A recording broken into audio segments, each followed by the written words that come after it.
With her hands, and it was just, it brought tears to my eyes every time. House and took my daughter and did what he did with her. Arrests have been made at this time. I don't anticipate any additional arrests being made in the near future. But again, this case is ongoing. This case is still being investigated. So we're still going to see what happens there. Again, we're just getting started. And I look out my window, and Kyle's walking down the yard to his car. I open my window.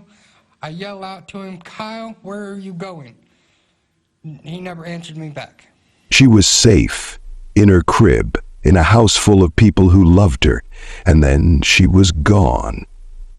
In the quiet hours of a March morning in Spencer, Indiana, a 15-month-old disappeared without a trace. No broken windows, no forced entry, just silence and an empty crib where she was last seen. The shock rippled through the town, because this wasn't some stranger sneaking in under cover of darkness. This was someone who knew the house, someone who had been there before, trusted, familiar, invited. This is a case involving a disappearance, but more than that, it's a case about how danger can hide behind familiarity, about the comfort of routine and how easily that comfort can be shattered when boundaries are blurred and trust is misplaced. It's a reminder that not all threats are obvious and not all homes are as safe as they seem. Before we begin, please note that this video discusses real events surrounding a disappearance. While we've taken every step to present it responsibly and without graphic content, some moments may be emotionally difficult. Viewer discretion is advised. To those joining us for the first time, welcome. Let us know in the comments where you're watching from. And to my dear returning viewers and friends, thank you. Your continued support through your shares, likes, and thoughtful comments helps keep these stories alive, meaningful, and raises a lot of awareness. We're truly grateful to have you here. Now, let's go back to a small Midwestern town, to a baby girl named Shaylyn Ammerman, and to the night her family closed their eyes, unaware that everything would change before morning. March 23, 2016, Spencer, Indiana. A quiet town in Owen County where most mornings begin without incident. But that morning, the silence felt different. A 911 call was made. 15-month-old Shaylyn Ammerman had been at home with her father and grandparents. She had gone to sleep as usual in the comfort of her crib, surrounded by family. By sunrise, she had vanished.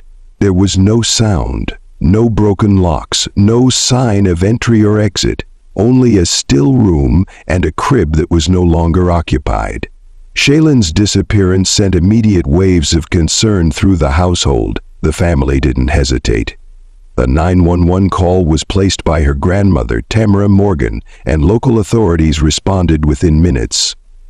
Inside the home were 6 adults who had each played a role in Shaylyn's care. Her father, Justin Ammerman, her grandmother and primary caregiver, Tamara, her uncle, Adam, Tamara's husband, Danny Morgan, a housemate named Kelly Rogers, and Kyle Parker, a familiar face in the home and a friend of the family.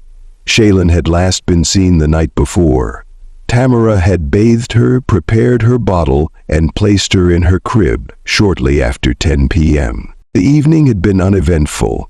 There were no reports of loud activity or any disruptions in the house. What made the situation so difficult to comprehend was how normal everything had seemed. Shaylyn was a calm, joyful child, known for dancing anytime music played. She was often described as gentle, easy to care for, and always smiling. Her presence had brought peace to the household. Jessica Stewart, Shaylyn's mother, had not been at the home that night, but she shared custody with Justin and remained closely involved in her daughter's life. Nothing about the family structure had raised concern. Shaylyn was surrounded by people who cared for her and, by all outward appearances, was being raised in a stable environment. Police began their initial interviews that morning. Each adult was questioned, every door and window checked. Authorities looked for anything that might point to an explanation, but nothing added up. The house was intact. The backyard showed no signs of movement. Neighbors hadn't heard or seen anything out of place. The only indication that something had happened was that Shaylyn was no longer there. Officers turned to timelines. Who had been in the house? Who had gone to bed and when? Tamara confirmed that Shaylyn had been asleep before 10:30. The others had spent time watching movies. Kyle Parker, a guest that night, had remained behind after others went to sleep. By morning, Parker was gone. What had begun as a missing persons report quickly evolved. Authorities realized they weren't just searching for a child who had wandered off. The scene inside the house had been too quiet, too untouched, and the time frame too narrow. There was no panic in the hours before dawn, no cries for help, just the unsettling realization that someone had entered or never left and taken a child from her bed without leaving a single visible trace. The town of Spencer, close-knit and quiet, was shaken by the news as investigators worked to retrace every step from the night before. One question started to rise above the rest. If the front door had never been forced, who had used it? And how could someone so familiar with the household become part of something no one had seen coming? In the early hours of daylight, what lingered in the home wasn't just confusion. It was the slow unraveling of a truth no one had considered yet, that whatever had happened might have happened from the inside. As soon as the family realized Shaylyn was gone, they made the call. It came in shortly after 9 a.m. Police arrived within minutes and immediately began coordinating the response. The home was quiet, too quiet. Nothing seemed out of place. No signs of struggle, no damage. The layout of the house remained untouched, except for the crib, which now sat empty. Officers began by gathering details. They interviewed everyone who had been inside the home the night before. From those conversations, a clear timeline started to form, and with it, a growing sense of urgency. By midday, the search had moved beyond the property. Law enforcement expanded the perimeter. Patrol cars moved out to surrounding streets. Officers knocked on doors and alerted neighbors. Community volunteers joined the effort. People from Spencer and nearby towns arrived to help. Some brought flashlights, others printed flyers. Many simply wanted to look, because every moment mattered. Specialized teams were deployed. Canine units searched the area for any scent trail. The nearby White River became a focal point. Boats were launched. Sonar technology scanned beneath the surface. Crews searched both the water and the riverbank. It was a full-scale operation, and the town was watching. By the end of the day, the case had made the news. Local networks were already reporting on the disappearance. Regional coverage picked it up next. Then national outlets began to follow the story. Within 24 hours, the search for Shaylyn was no longer just a local concern. It was a developing case now seen by millions. But even as the outside world watched, investigators had already begun to focus inward. One name had come up again and again: Kyle Parker.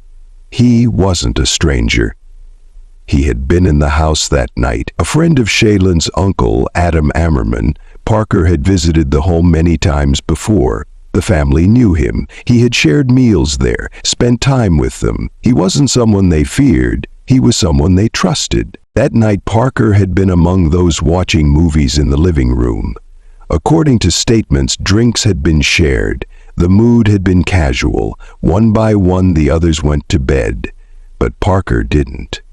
Witnesses reported that he was still awake after midnight. At some point between 3 and 4 a.m., Adam recalled hearing the front door open. He looked toward it briefly and believed he saw Parker leaving the house.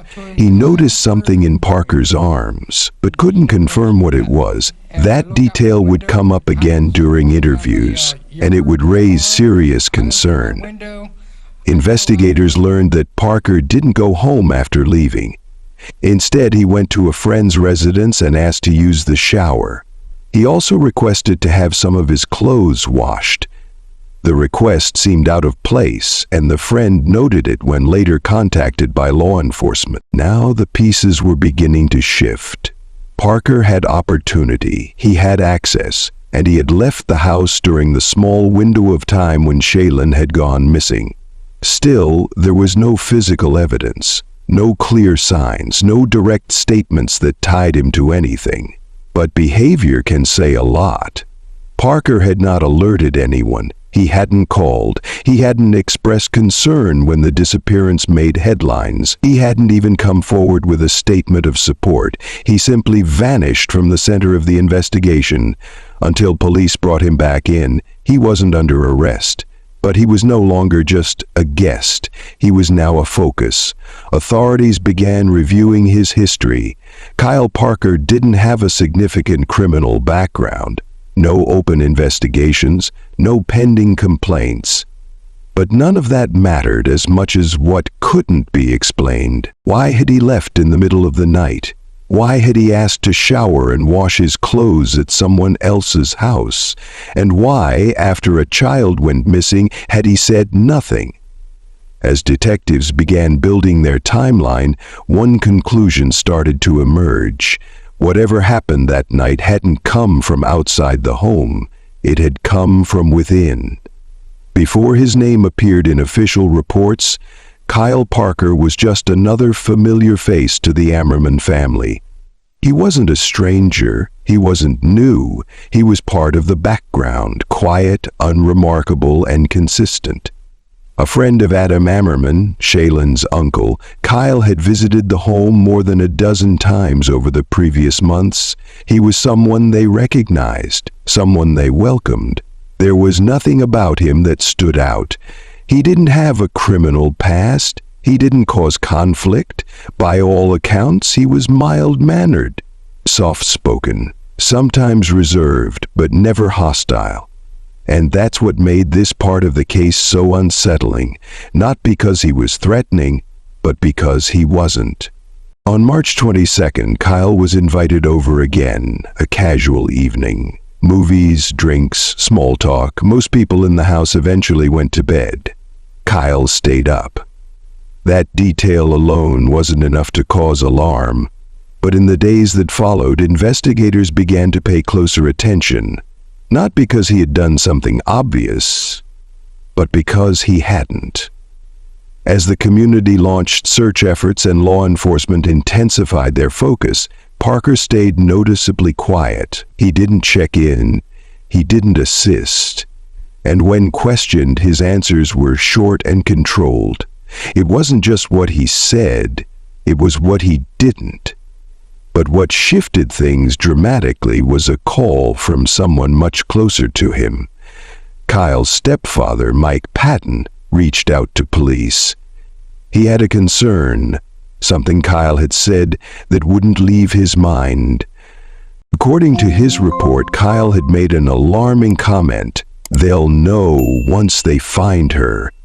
It wasn't direct, but it carried weight, enough that Mike felt compelled to come forward. That decision would help reshape the course of the investigation. Police followed up quickly. They began to take a deeper look into Kyle's personal life. Not just his actions that night, but his patterns, his tendencies, and how he interacted with those around him. What stood out was how little stood out. He hadn't drawn attention to himself before. He hadn't given any overt signs of risk. There were no complaints filed, no conflicts with the law. And yet, there was a growing sense among investigators that something about his behavior was being overlooked. He hadn't returned home that morning. He hadn't spoken publicly. And while the entire community rallied around the family, Kyle appeared absent. To the Ammermans, this was more than unsettling. This was someone they had let in, someone they had shared space with. He had been inside their living room. He knew the layout of the home. He had sat among them, listened, observed, and blended in. And it was that access, quiet, unnoticed, that now raised the most serious questions. Why had he stayed awake when others went to bed? Why had he said what he said? Why had someone who had always been considered harmless suddenly seemed so evasive? For law enforcement, the answers didn't come in outbursts or confessions. They came in behavior, in what was missing, in what had changed.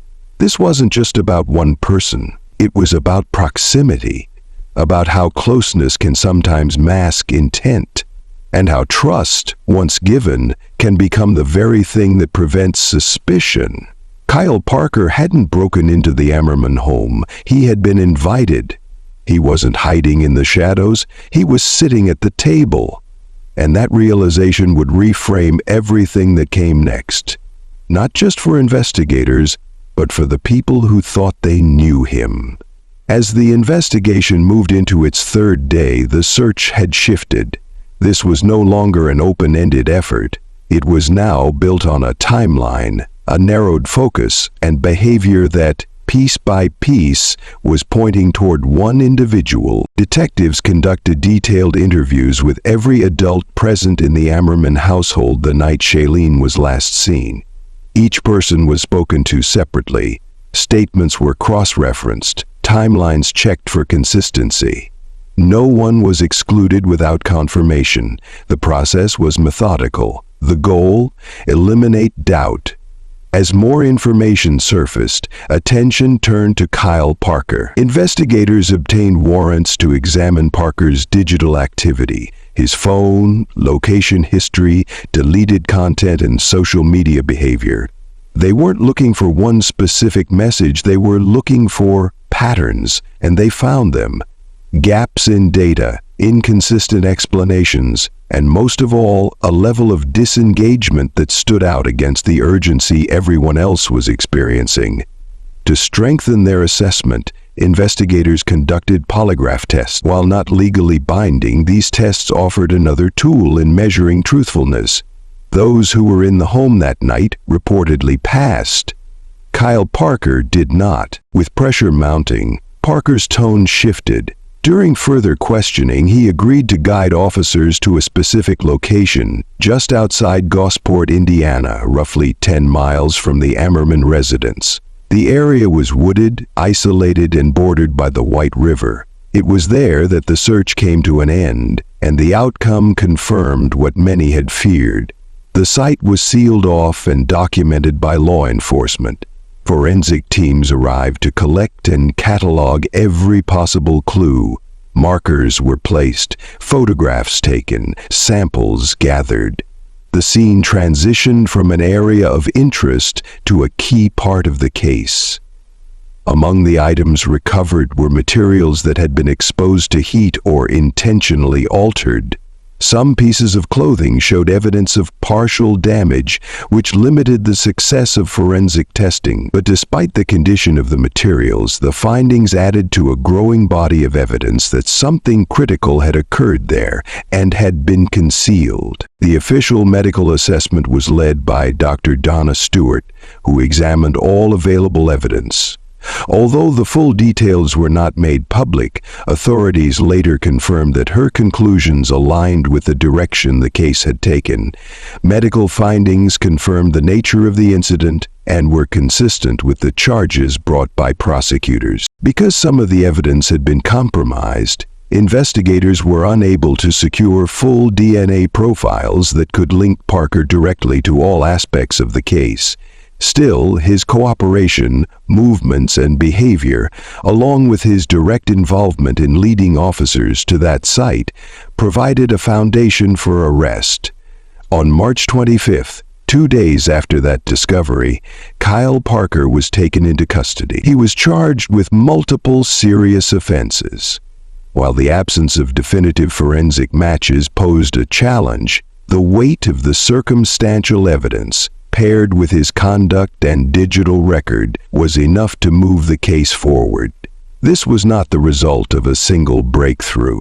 It was the product of steady, focused work, a timeline built from conversations, a case strengthened by observation, and an outcome driven by persistence. Kyle Parker had blended in quietly. But now the silence was over. And with that, the case moved into the next phase, where facts would be tested, arguments made, and the justice system would begin its work. With the investigation concluded and Kyle Parker in custody, attention turned to the legal system. What came next was no longer about uncovering what happened, but determining how the justice process would respond to it. The prosecution reviewed every piece of evidence, from Parker's movements to witness testimony to the digital trail that had quietly documented his actions. The case was extensive, but not without challenges. There were gaps in the forensic evidence. Certain materials collected from the site had been compromised. Lab testing confirmed that damage to key items had limited what could be used in court. While the timeline, behavior, and Parker's own decisions had drawn a clear picture, the physical evidence needed to secure a trial conviction beyond any doubt was limited. Lead prosecutor Donald Vandermoor was faced with a difficult decision. Pursuing a full trial carried risks. Without clear-cut, indisputable evidence, there was a possibility, however remote, that a jury might question aspects of the case, and for a situation already surrounded by public scrutiny, the outcome had to be more than persuasive. It had to be secure. So the prosecution offered a plea agreement. Parker agreed to plead guilty to 2 felony charges. In exchange, other charges would not proceed to trial. The court imposed a 60-year sentence on the most serious charge and 16 years on the secondary, served concurrently. This ensured Parker would be incarcerated for the majority of his adult life. In court, Judge Lori Thatcher Quillen addressed the decision directly. She acknowledged that many members of the public had hoped for a trial and a harsher sentence, but she emphasized the importance of ensuring a conviction that would stand without appeal.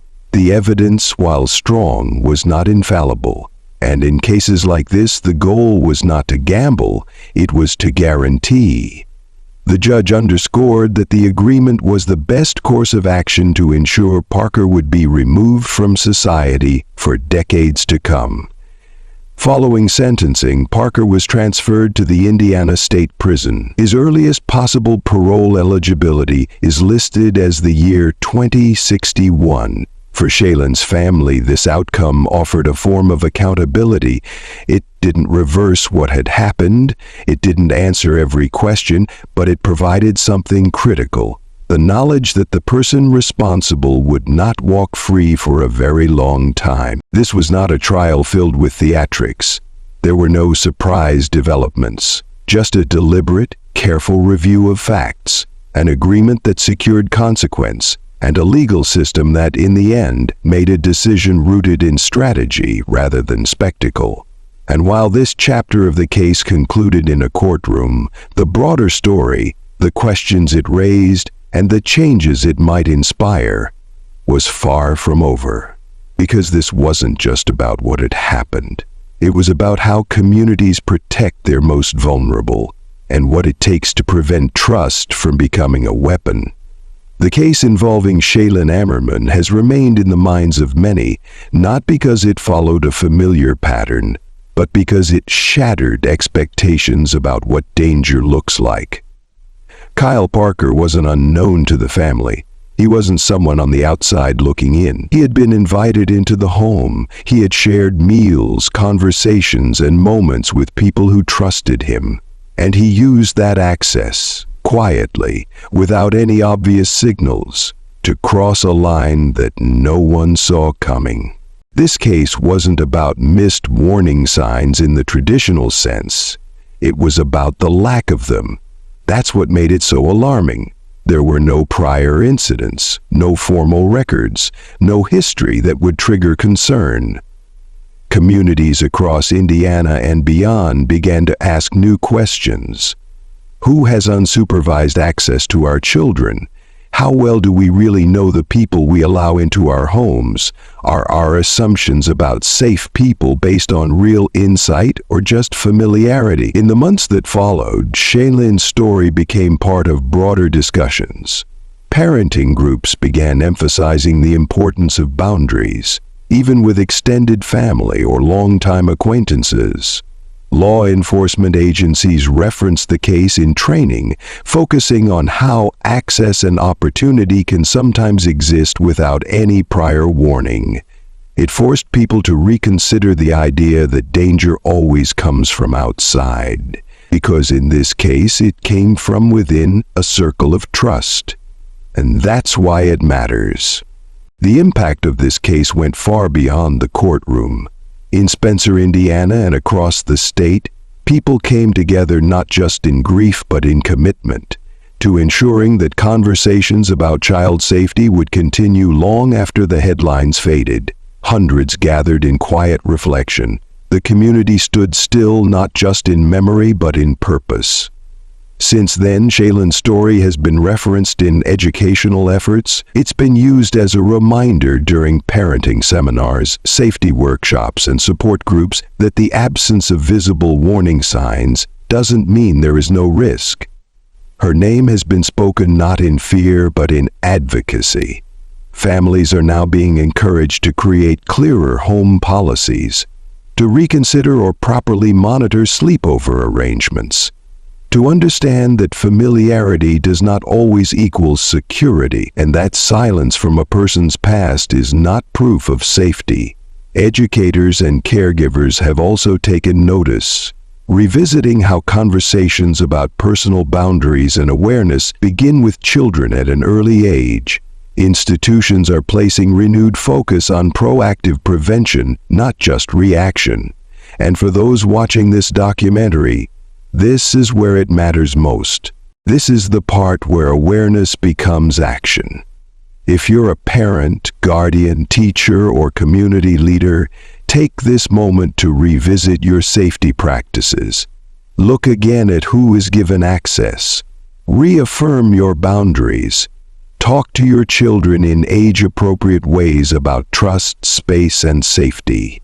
If you're part of a community, share this story. Not for views, not for numbers, but because awareness leads to prevention. Stories like Shaylyn's are not just cases. They're cautionary examples of what can happen when danger blends into everyday life. And the most powerful thing we can do is learn from them. Because safety doesn't begin in crisis. It begins with awareness. And awareness begins with us. Thank you so much for watching until the end. It truly means a lot. If this case moved you, share it with other groups of people to spread awareness, and share your thoughts in the comments. What stood out to you? What do you think could have been done differently? And if you haven't subscribed yet, now's the time. More cases are coming. Stories that deserve to be told and voices that need to be heard. To all of you who've been here supporting this channel, thank you for your shares, likes, subscribes, and your presence makes this work and awareness of these cases possible. Stay safe, stay aware, and I'll see you in the next video.